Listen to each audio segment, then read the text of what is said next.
already know more than you think. You just don't know how to read the signs yet. Every person leaves clues, and Nietzsche's truths teach you how to find them and what they really mean. This isn't a quick list or surface-level advice. It's a complete journey in 3 parts, each building on the last. Skip ahead, and you'll miss the depth that makes it work. So stay with me. By the end, you won't just understand others. You'll understand yourself in ways you never expected. From childhood, you're taught to trust words. But Nietzsche warned, don't be fooled by language. People don't speak from truth. They speak from survival, ego, fear. The surface of someone's personality isn't them, it's their armor. The person who seems overly kind may not be kind at all. They may be terrified of rejection. The one who appears strong might be crumbling inside, hoping no one notices. And here's what's most deceptive. Most people don't even know they're doing it. They're actors in a play they didn't write. Their smiles, opinions, tone, all shaped by what once kept them safe. They're not hiding from you. They're hiding from themselves. Nietzsche once said, every profound spirit needs a mask. He didn't mean it as an insult. He meant it as a warning. Don't confuse the mask with the person. People leak the truth constantly, not in their words, but in the cracks, the glance away, the laugh that lasts too long, the sudden subject change when things get too real. Everyone wears a mask to survive, not because they're fake, but because they're scared. To fit in, people craft a version of themselves they hope will be accepted. But masks slip, and the first sign of truth, tension. Watch what makes someone uncomfortable. That's where the real person begins. What someone hates in others often reveals what they're hiding in themselves. This is projection, one of Nietzsche's sharpest insights. The person who mocks arrogance is often insecure about their own worth. The one who obsesses over others' dishonesty is usually avoiding a truth within. We condemn in others what we fear in ourselves. So if you want to read someone, don't just watch what they admire, watch what they criticize and why. Silence reveals more than words. Nietzsche didn't believe truth came from talking.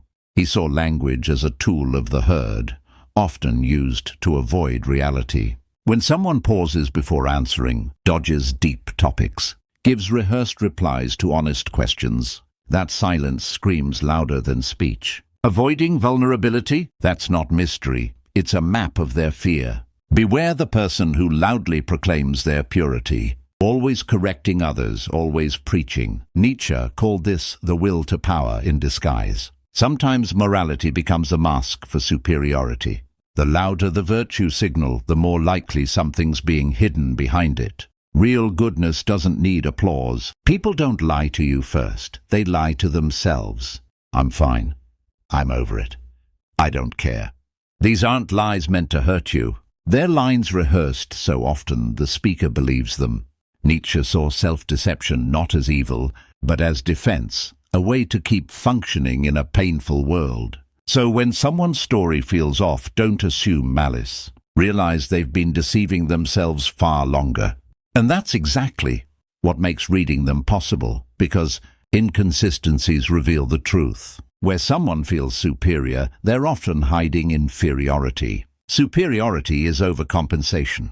The person who brags about accomplishments likely fears they're not enough. The one who casually puts others down, probably terrified of being overlooked. Real confidence doesn't compete, it simply is. So if someone needs to dominate, control, or prove themselves, look deeper. Behind the throne, you'll often find a scared child wearing a crown.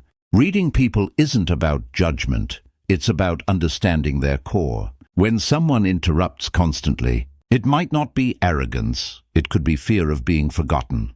When someone posts endlessly about happiness, it may be a quiet cry for help.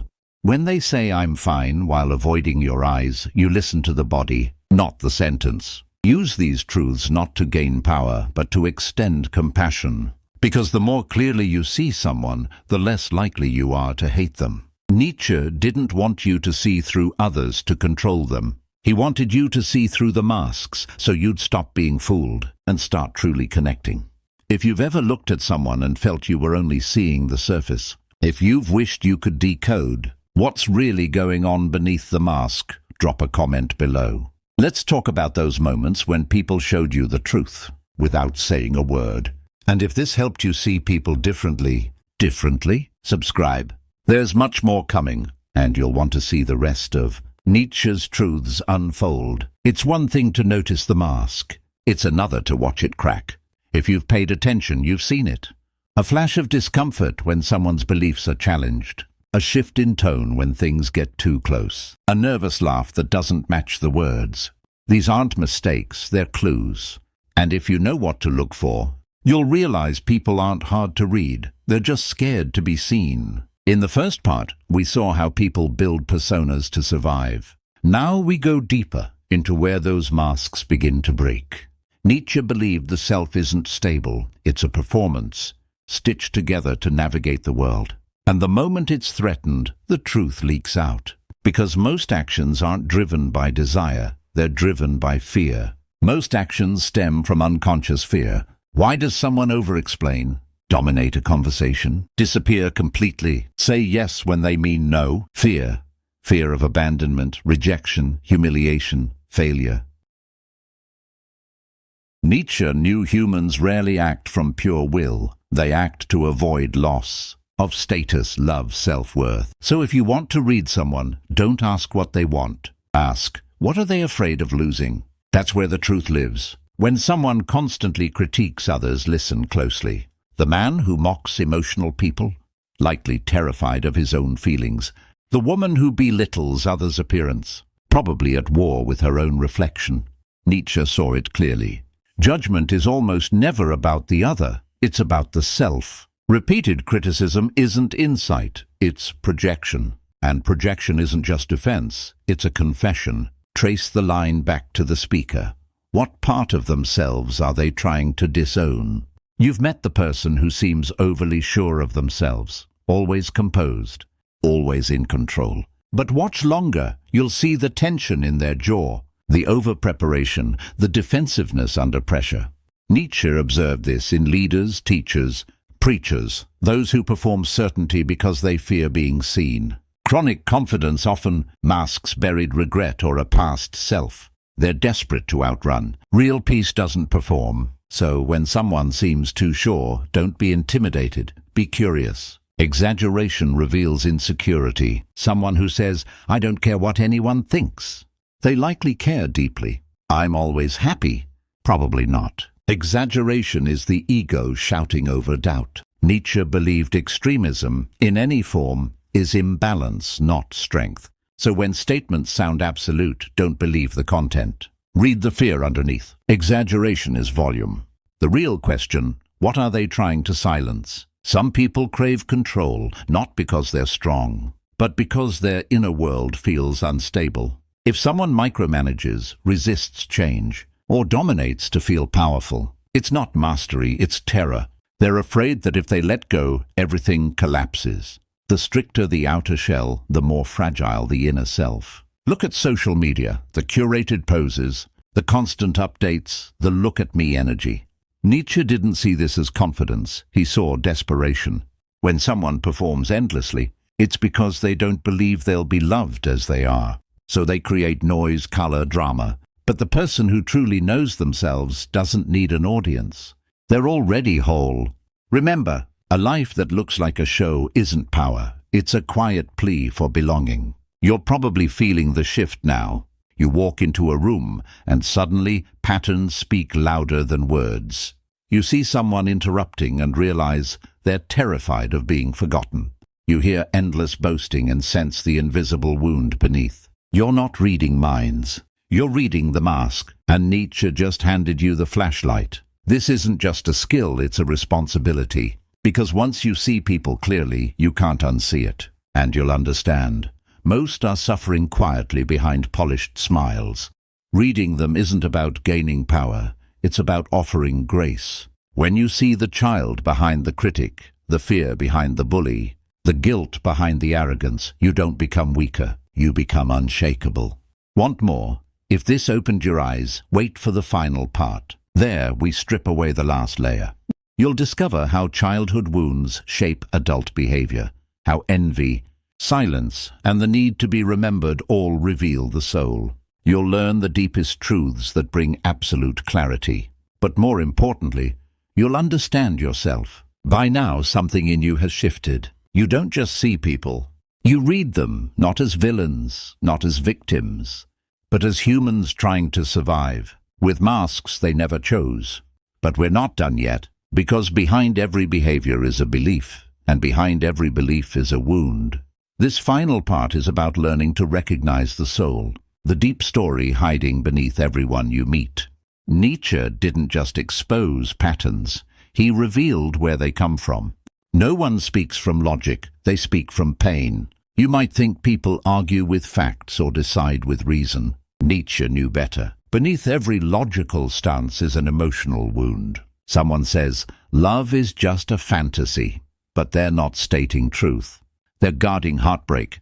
People form beliefs based on what hurt them, then dress those wounds in logic. So if you want to understand someone's worldview, don't just ask what they believe. Ask what broke them, what scared them, what do they never want to feel again. This changes everything. You stop seeing opinions as attacks and start seeing them as shields. And when you see that, you stop reacting and start understanding. Want to know someone's character? Don't watch how they treat the powerful. Watch how they treat those who can't fight back. Nietzsche believed real strength isn't domination, it's restraint. The person who mocks vulnerability is afraid of their own.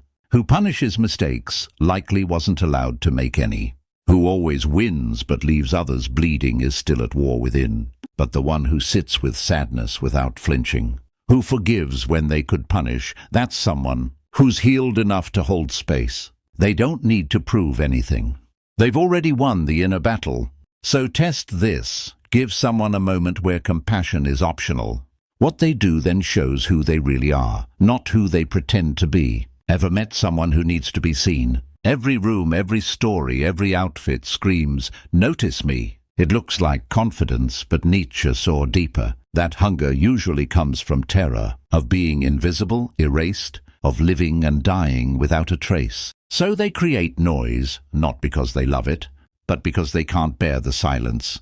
The ignored child becomes the adult who overperforms, demanding love indirectly through drama, chaos or perfection. When you see someone who's too much, don't judge. Ask, what are they afraid will happen if they're not enough? Sometimes attention isn't vanity, it's a cry. People don't always attack out of hate. Often they attack out of admiration they can't claim. Criticism is easier than desire. So the one who tears down the successful, mocks the confident, or gossips about the free isn't just cruel, they're grieving. To see someone embody a part of yourself you've abandoned is to face what you've lost. And instead of celebrating, we destroy. But envy is just unspoken longing, the soul whispering, I want that too. But I don't believe I'm allowed. See this in others and petty hate loses its power. See it in yourself and you become free. You've heard, people don't change. Nietzsche would say, they repeat. They replay roles forced on them early. The fears they learned, the dynamics they never escaped. The unheard child becomes the adult who never listens. The punished child becomes cold, logical, detached. The one who had to earn love now performs, even in toxic relationships. They think they're choosing beliefs, but they're just reenacting the past. So if you want to read someone, don't just ask who they are. Ask, who did they have to be to survive? Behavior is biography. And behind every adult is a child still waiting to feel safe. Their patterns are a confession, if you know how to listen. People may not know how to say what hurts, but they'll show you, again and again, through patterns. The one who ghosts when things get close, who overworks to avoid stillness, who flirts with everyone but connects with no one. These aren't random, they're confessions. They're saying, this is how I protect myself. This is where I was hurt. This is what I fear repeating. Nietzsche believed that if you learn to listen, not to words, but to patterns, you'll hear the truth before it's spoken. And when you do, something remarkable happens. You stop taking things personally. You stop judging. You start understanding. You become a mirror, not a weapon, someone who sees clearly and still chooses grace. And that, more than any tactic or trick, is true power. You're not just reading people anymore. You're remembering yourself. Pause for a moment and reflect. Every truth we've covered wasn't just about others. It was about you, your patterns, your fears, your childhood scripts. Because the clearer you see others, the clearer you see yourself. This isn't the end of the journey. It's the beginning of a new way of seeing. Nietzsche didn't just want us to observe, he wanted us to awaken, to realize that everything we judge in others lives in us too, and everything we admire is a reflection of what we long to embody. So if this video made you feel seen, if you recognize these patterns in others or in yourself, don't keep it to yourself. Drop a comment below. Which of these truths hit you the hardest? Let's build something honest together in a world full of masks. And if this spoke to you, subscribe. This is just the beginning of learning to see what's hidden and becoming who you really are.